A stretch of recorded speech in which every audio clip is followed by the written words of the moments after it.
Hello friends and fam, it's Chloe here. This is going to be a little bit of a different video, as I'm sure you can tell.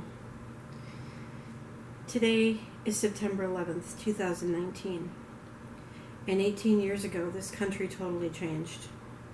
Now for those of you that were too young to remember, or are too young to remember, or maybe you weren't even born yet, let me tell you my story of what happened on this day. And tell you my story of what I was doing that day and how I found out about what happened. Early in the morning on September 11th, 21 terrorists from the Al-Qaeda terror group boarded some planes with the intent of killing as many Americans as possible, using the planes as missiles to fly into buildings up and down the East Coast, all across the country. I had read one time that there were supposed to be 11 planes that were hijacked. They were supposed to fly into LAX, the Golden Gate Bridge, somewhere in Texas, the Sears Tower, which is now called the Willis Tower in Chicago, the IDS building, all up and down the East Coast. 4 planes were hijacked that day by 21 hijackers. The first one hit around 8:45 Eastern Time into the first World Trade Center that was built back in the 1970s. So the building was built with asbestos. It's not a good material. About 15 minutes later, another plane flew into the second building of the World Trade Center. At this point, we realized it wasn't just an accident, it was terrorism. Our country was under attack. Around 9:30, another plane was circling the White House, trying to find a way to fly the plane into the White House. And then the pilot looked out the window and saw the Pentagon, so he decided to avert the plane and flew the plane into the Pentagon. The fourth plane was hijacked during all of this, and the people that were on the plane, the passengers, some of them were in contact with their friends and family on the ground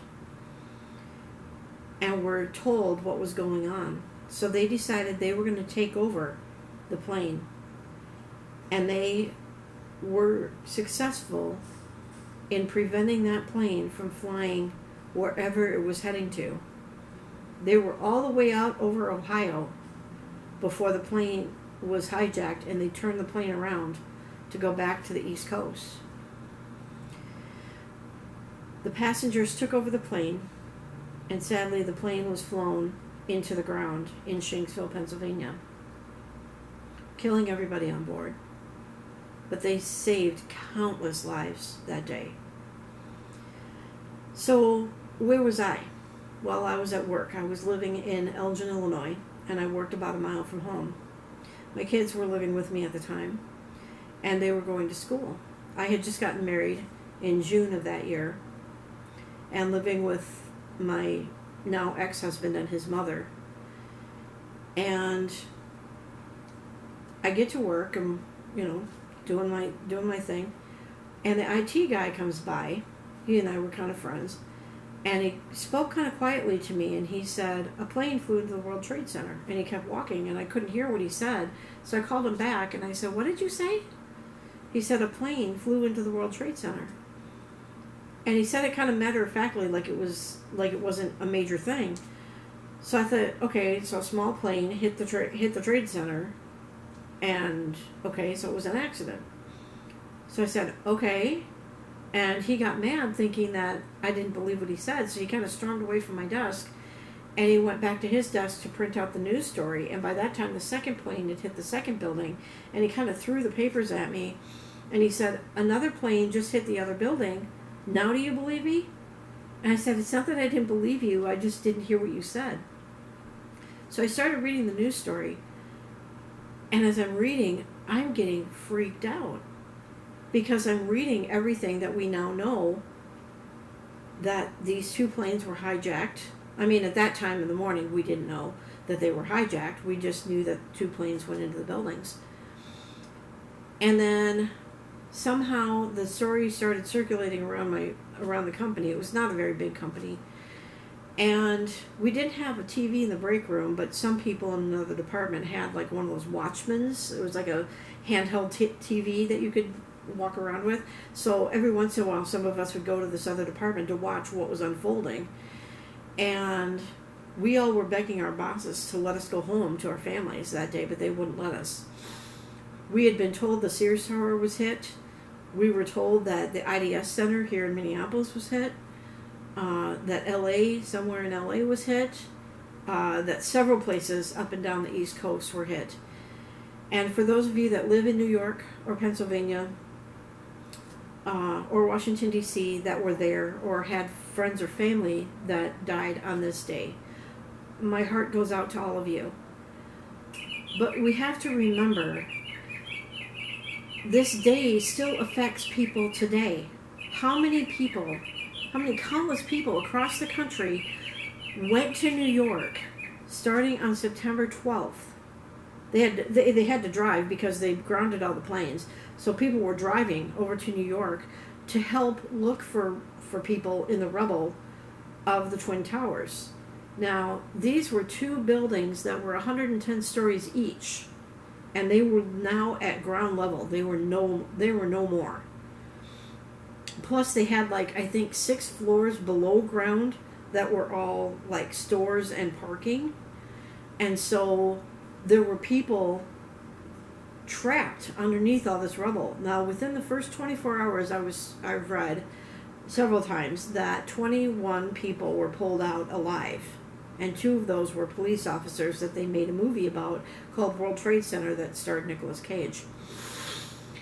I think it was Nicolas Cage was in that movie.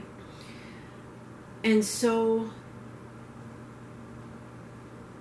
anyway, getting back to my story, then we find out that the Pentagon was hit.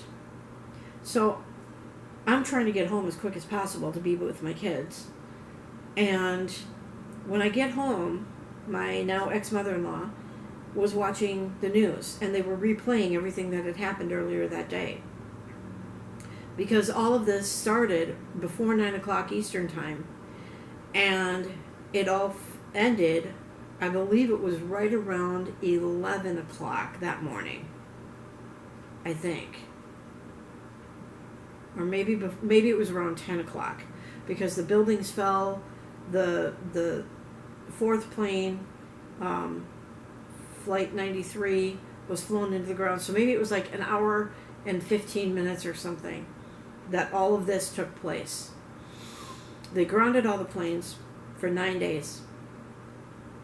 So it was eerily quiet when you'd walk outside. Like, normally you walk outside, you don't really pay attention to planes flying overhead because you're so used to hearing the noise. But imagine walking outside and not hearing planes after all this had happened. It was eerily quiet. Not one plane was flying for 9 days, in or out of the country.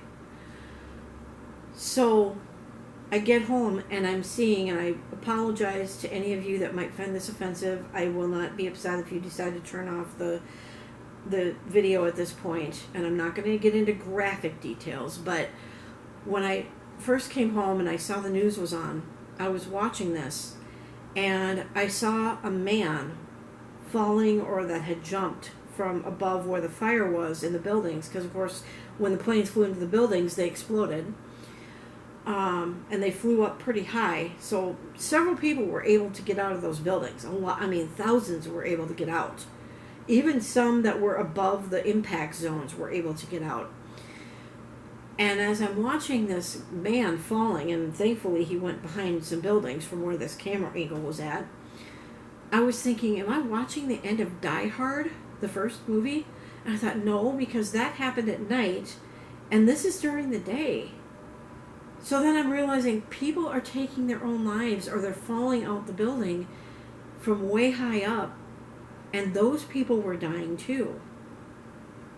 And I cannot even fathom what those people were going through. You know, nobody could rescue them because the the doors to the roof of the building, and even the smoke was so bad that they couldn't even land a helicopter to try to save anybody up there. So from September 12th on, there were no planes flying for 9 days. Well, when the planes started flying again, it was again late in the day, and it was about a week or so after the planes had started flying again. And around 4 o'clock in the afternoon, I don't remember exactly what day it was, all of a sudden we hear this boom, boom outside, and we're like, what the heck was that? And making a long story short, because I know I've got limited time, we found out that there was a passenger on the plane that was flying from Minneapolis to Chicago that had schizophrenia or some kind of mental disorder, and he hadn't taken his medication. He was flying with his dad, and he thought that the plane had been hijacked and that they were going to fly into the Sears Tower, now the Willis Tower. And so he was trying to get up out of his seat to take the airplane over to save these people, and everybody on the plane was trying to calm this guy down, and somehow he broke free and he started heading for the cockpit. Well, as you know, the cockpit now has buttons inside that the pilots, in case this ever happens again, can scramble some fighters to come and rescue the plane and see them safely on the ground. Well, that's what this guy did, this pilot. They were even over Wisconsin airspace, so they weren't even into Illinois yet. And the fighters had flown like Mach speed from Chicago to rescue this plane and see it safely on the ground in Chicago. And they found out what the real story was. So if the guy was arrested, he wasn't arrested for very long. I don't think he went to jail.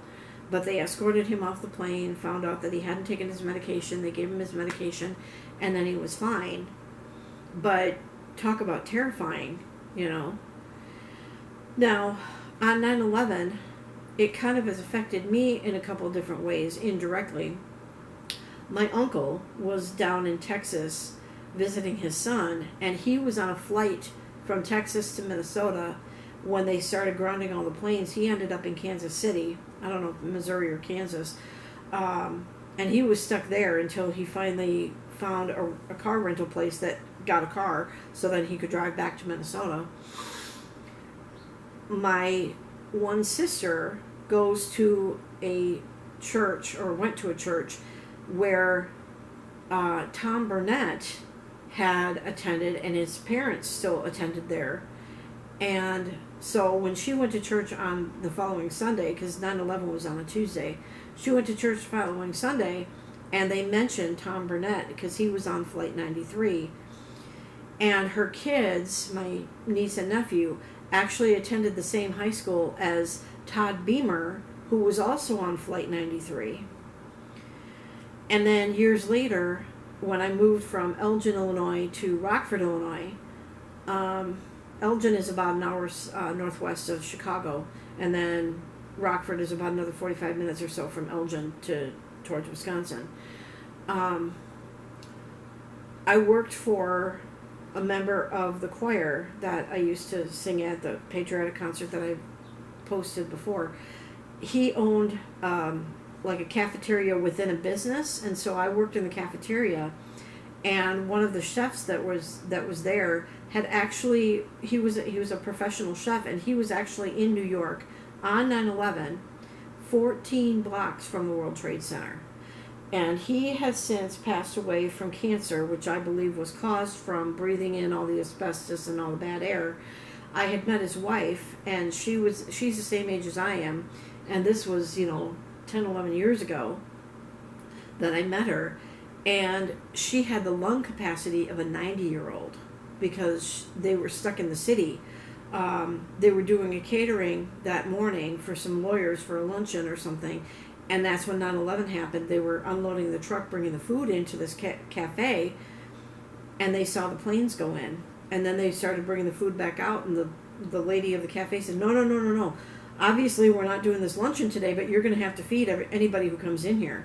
So they were stuck in the city, and then after a while, the city was on lockdown. So anybody who didn't get out of the city when they had the chance were locked in the city for hours, breathing in all this asbestos. And so you got to think, that asbestos was in the air for many, many, many months. And these workers were on the pile breathing all this in. These people are still suffering today from what happened 18 years ago, and they're still dying today. We may have lost almost 3,000 people on 9/11, but we have lost countless thousands others that went there to help out.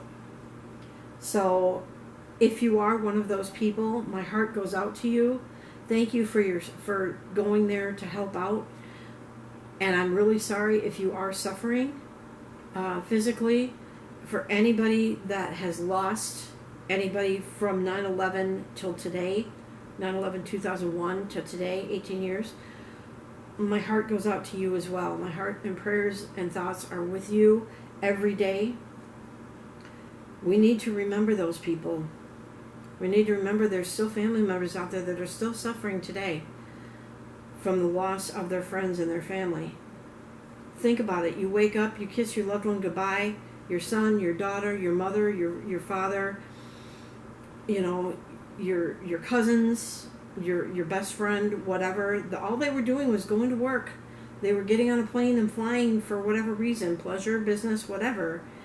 And all these people died in an instant. It was just very, very sad. So at this point, because my buzzer's just going off, I'm going to go ahead and let you guys go.